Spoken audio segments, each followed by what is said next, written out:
السلام علیکم ورحمۃ اللہ۔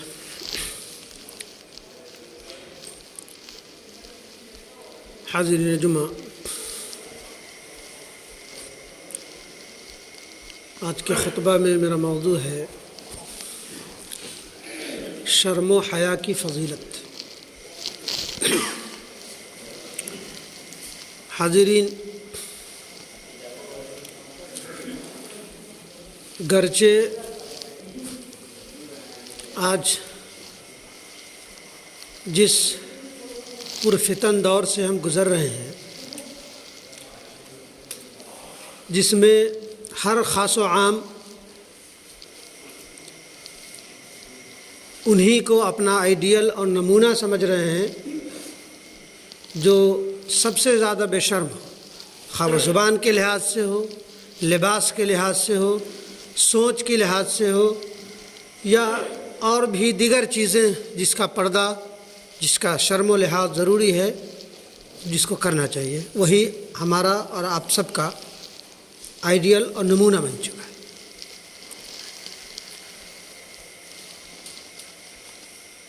دنیا بنے تو کوئی بات نہیں، لیکن اگر ہمارا نوجوان،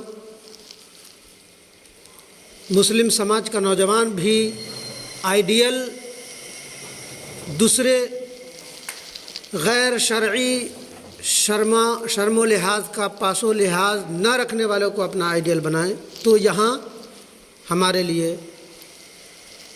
سوچنے کا مقام ہے۔ حاضرین، حیا الشرم بظاہر ایک چھوٹا سا لفظ ہے، لیکن اس پر احادیث نبویہ میں اور قرآن مجید میں دیگر اور جو موضوعات ہیں ان میں سب سے زیادہ ان چیزوں پہ احادیث موجود ہیں۔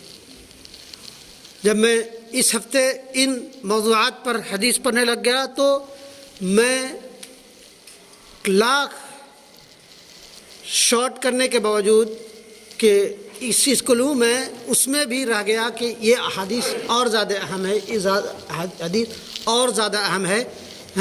اس قدر احادیث کی بہتات ہے، اور وہ حدیث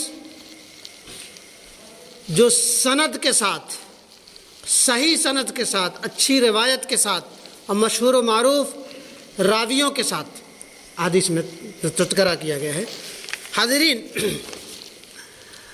تمہید کا یہاں وقت نہیں، وقت کا ضیاع بیکار ہے، لہذا میں موضوع کی طرف آتا ہوں۔ حاضرین، اللہ تبارک و تعالیٰ نے سورہ النحل آیت نمبر 90 میں فرما رہا ہے، ان اللہ یأمر بالعدل والاحسان وایتاء ذی القربى وینہی عن الفحشاء والمنکر والبغی یعظکم لعلکم تذکرون، کہ اللہ تعالیٰ عدل کا، بھلائی کا، قرابت داروں کے ساتھ حسن سلوک کرنے کا حکم دیتا ہے، اور بے حیائی کے کاموں اور ناشائستہ حرکتوں اور ظلم و زیادتی سے روکتا ہے۔ وہ خود تمہیں نصیحت کر رہا ہے تاکہ تم نصیحت حاصل کرو۔ اور یہ وہ آیت ہے جسے ہر خطیب بالخصوص جمعہ کے خطبہ میں، خواہ وہ امام حرم کیوں نہ ہو، یہ آیت ضرور پڑھتے ہیں۔ یہ حدیث، اس آیت کی وہ اہمیت و فضیلت ہے کہ ہر جمعہ کے خطبہ میں اس آیت کو ہر خطیب، ہر امام منبر رسول سے یاد دہانی کراتا ہے، جس کا مطلب آپ کو بتایا گیا کہ وہ خود تمہیں نصیحت کر رہا ہے تاکہ تم نصیحت حاصل کرو۔ اس آیت کریمہ میں اللہ تعالیٰ نے 3 باتوں کے کرنے کا حکم دیا ہے، جس میں عدل، احسان اور رشتہ داروں کو عطا کرنے کا حکم، اور 3 چیزوں سے مکمل طور پر بچنے کا حکم صادر فرما رہا ہے کہ فحش کاری، فحش بات نہ کرنے کا حکم، غلط کام کا حکم نہ کرنے کا حکم، اور سرکشی نہ کرنے کا حکم۔ یہ 3 چیزیں، فحش کرنا، نہ کہنے کی بات کرنا، نہ کوئی بھی غلط کی طرف ابھارنا کسی کو، اور نہ سرکشی کرنا۔ فحشا سے مراد بے حیائی اور بے شرمی کی باتیں ہیں۔ شرم و حیا ایک فطری خوبی ہے، جس میں یہ خوبی پائی جاتی ہے وہ شریف کہلاتا ہے۔ یہ انسان کو ہر قسم کی برائیوں سے روکتی ہے، اس لیے نبی اکرم صلی اللہ علیہ وسلم نے فرمایا الحیاء من الایمان، الحیاء من الایمان۔ یہ بخاری کی روایت ہے۔ بخاری وہ کتاب ہے، وہ حدیث کی وہ کتاب ہے کہ اللہ کے رسول صلی اللہ علیہ وسلم نے فرمایا قرآن کے بعد اگر کسی حدیث کا سب سے زیادہ مرتبہ ہے تو وہ بخاری ہے۔ اس کی حدیث ہے الحیاء من الایمان، کہ حیا ایمان کی ایک شاخ ہے۔ اور دوسری حدیث میں آپ نے فرمایا الحیاء خیر کلہ، یہ بھی حدیث بخاری کی ہے۔ ہر قسم کی حیا، شرم اور لحاظ بھلائی ہی بھلائی ہے، یعنی ہر قسم کی حیا، لحاظ اور شرم بھلائی ہی بھلائی ہے، یعنی حیا اور شرم و لحاظ نیکیوں کی طرف متوجہ کرتی ہے۔ اس لیے نبی اکرم صلی اللہ علیہ وسلم نے دوسری جگہ فرمایا اذا لم تستحی فعل ما شئت، یہ بھی بخاری کی روایت ہے کہ جب تو شرم نہیں کرتا تو جو جی چاہے کر، جب تو شرم نہیں کرتا، لحاظ نہیں رکھتا، حیا نہیں آتی تمہیں تو جو چاہے کر، اس پہ کوئی تمہارا یہ نہیں ہے۔ نبی اکرم صلی اللہ علیہ وسلم کی دوسری بھی اور بھی حدیث ہے جسے ترمذی نے صحیح سند کے ساتھ روایت کیا ہے الحیاء من الایمان والایمان فی الجنۃ والبضاء من الجفاء والجفاء من النار، یہ ترمذی کی روایت ہے۔ اور ترمذی بھی حدیث کی ایک مستند ترین کتاب ہے، اور اس کتاب کی سب سے اہم بات یہ ہے کہ حدیث چھوٹی ہوگی اور اس کی سند بہت مضبوط، دور دور تک نبی اکرم صلی اللہ علیہ وسلم تک کے وہ جب تک کہ نہیں پہنچتا وہ حدیث ترمذی میں ذکر نہیں کیا کہ فلاں نے فلاں سے، فلاں نے فلاں سے، فلاں نے فلاں سے۔ بخاری نے اگر سنا تو کیا جو نبی اکرم صلی اللہ علیہ وسلم کے مصاحب میں رہے ہیں ان تک اس کی روایت پہنچتی ہے کہ نہیں پہنچتی ہے، وہ ترمذی کی خصوصیت ہے۔ حاضرین، جس میں فرمایا کہ الحیاء من الایمان والایمان فی الجنۃ والبضاء من الجفاء وجفاء فی النار، کہ حیا ایمان کی ایک شاخ ہے، اور ایمان یعنی اہل ایمان جنت میں ہے، اور بہائی اکھڑ پن ہے، اور اکھڑ پن کا ٹھکانہ جہنم ہے، دوزخ ہے۔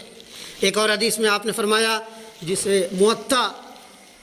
موطا میں امام مالک نے روایت کیا ہے، موطا بھی حدیث کی ایک کتاب ہے جس کے وہ امام مالک ہیں، کہا ہے ان لکل دین خلقاء وخلق الاسلام الحیاء، کہ ہر دین کے لیے ایک مخصوص صفت ہوتی ہے، ہر دین کے لیے ایک مخصوص صفت ہوتی ہے جو اس میں عمدہ اور غالب ہوتی ہے۔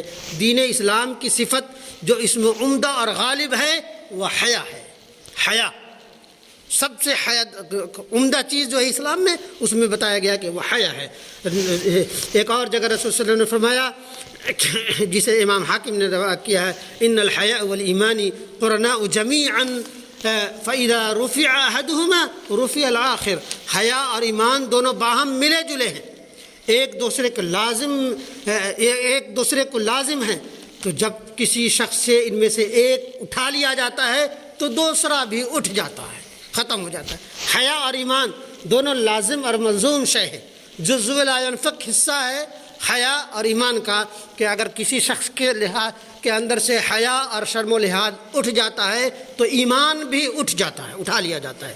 یعنی اگر ایمان ہے تو حیا ہے، حیا ہے تو ایمان ہے، اور حیا نہیں تو ایمان نہیں۔ حضرت قرہ بن عیاض رضی اللہ عنہ روایت کرتے ہیں کہ نبی اکرم صلی اللہ علیہ وسلم نے فرمایا کہ ہم لوگ رسول اللہ صلی اللہ علیہ وسلم کے پاس حاضر تھے، آپ کے پاس شرم و حیا کا ذکر کیا گیا، لوگوں نے کہا یا رسول اللہ کیا یہ حیا ہے؟ کیا حیا دین سے ہے؟ آپ نے فرمایا بلکہ حیا مکمل دین ہے۔ پھر آپ نے فرمایا حیا عفت اور کم سخنی یعنی کم بولنا ایمان سے ہے۔ حیا عفت ہے اور کم بولنا یعنی کم سخنی ایمان کا حصہ ہے۔ ان حدیث کریمہ سے معلوم ہوا کہ حیادار مومن ہے اور بے حیا کامل مومن نہیں، ایمان کے درجے سے نہیں نکالا جا سکتا لیکن کامل مومن نہیں ہے۔ حیا کا مطلب یہی ہے کہ برائی سے اپنے آپ کو بچایا جائے، آنکھ کان زبان سے وغیرہ کی کمحق حفاظت اور نگرانی کی جائے، ہر نگاہ سے یعنی بری نگاہ سے کسی کو نہ دیکھا جائے، اور انسان کسی کی برائی اپنی زبان سے کسی کی برائی نہ کرے، زناکاری اور بدکاری سے کمحق بچا رہے۔ ایک دن آپ نے صحابہ کرام سے فرمایا خدا سے ایسی شرم کرو جیسا شرم کرنے کا حق ہے، خدا سے ایسی حیا کرو جیسے حیا کرنے کا حق ہے۔ تو صحابہ کرام نے عرض کیا کہ ہم تو خدا سے حیا کرتے ہیں. تو آپ نے فرمایا یہ نہیں بلکہ حیا وہ کرتا ہے جو سر اور آنکھ وغیرہ کی حفاظت کرتا ہے، شرمگاہ وغیرہ کی حفاظت کرتا ہے، اور موت کو، اپنی موت کو اور اس نفیس باڈی کو سرنے اور گلنے کو یاد کرتا ہے. اس کو کہتے ہیں حیا. گلے کو یا اور آخرت کا چاہنے والا دنیا کی زیب و زینت کو چھوڑ دیتا ہے، اور جس نے ایسا کیا اس نے اللہ سے شرم کرنے کا حق ادا کر دیا.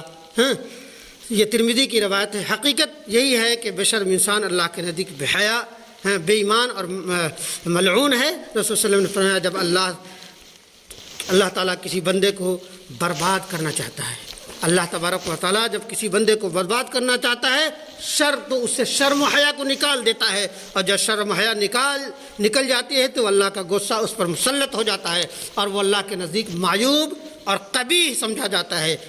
اور شرم و حیا کرنے والا اللہ کو محبوب اور پیارا ہے. یعنی حیا کی نبی رحمت صلی اللہ علیہ وسلم نے اور بھی بہت احادیث میں ذکر فرمایا، جس میں سے اور بھی احادیث بیان کی جائے گی کہ ما کان الفحش فی شیء الا شأنہ وما کان الحیاء فی شیء الا زانہ.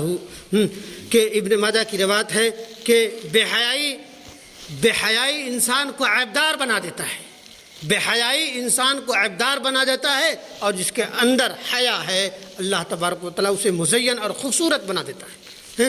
حیا ایک ایسی شے ہے، حیا لحاظ جس اندر جس کے پاس ہے وہ انسان کو مزین اور بہترین انسان بنا دیتا ہے، اور جس سے یہ چیز نکل جاتی ہے وہ عیبدار انسان کہلاتا ہے. لہذا وقت یہاں اجازت نہیں دیتا کہ بہت اور باتیں کی جائیں. انشاءاللہ اس کی دوسری کڑی انشاءاللہ اگلے ہفتہ میں بیان کیا جائے گا. لہذا اللہ تبارک و تعالیٰ ہمیں اور آپ سب کو، سب سے پہلے ہمیں اور آپ سب کو لذت کو ختم کر دینے والی موت جس میں حیا ہے یاد کرنے والا بنائیں، اور اپنی اس نفیس باڈی کو جس کے لیے نام جانا کیا جتن کرتے ہیں کہ اچھا دکھوں، میری پرسنالٹی نکھر کے آئے، اس کے سرنے گلنے کو، جب اس میں بدبو آئے گی. ہر انسان کو سرنا ہے، بہرحال مرنا ہے. کیا لذت کو ختم کر دینے والی موت کو حق کو یاد کرنے والا بنائیں، تاکہ ہم کما حق ہو مومن کہلانے کے مکمل طور پر حقدار بن سکیں. اللہ تبارک و تعالیٰ ہمیں اور آپ سب کو کہنے سے رب العالمین.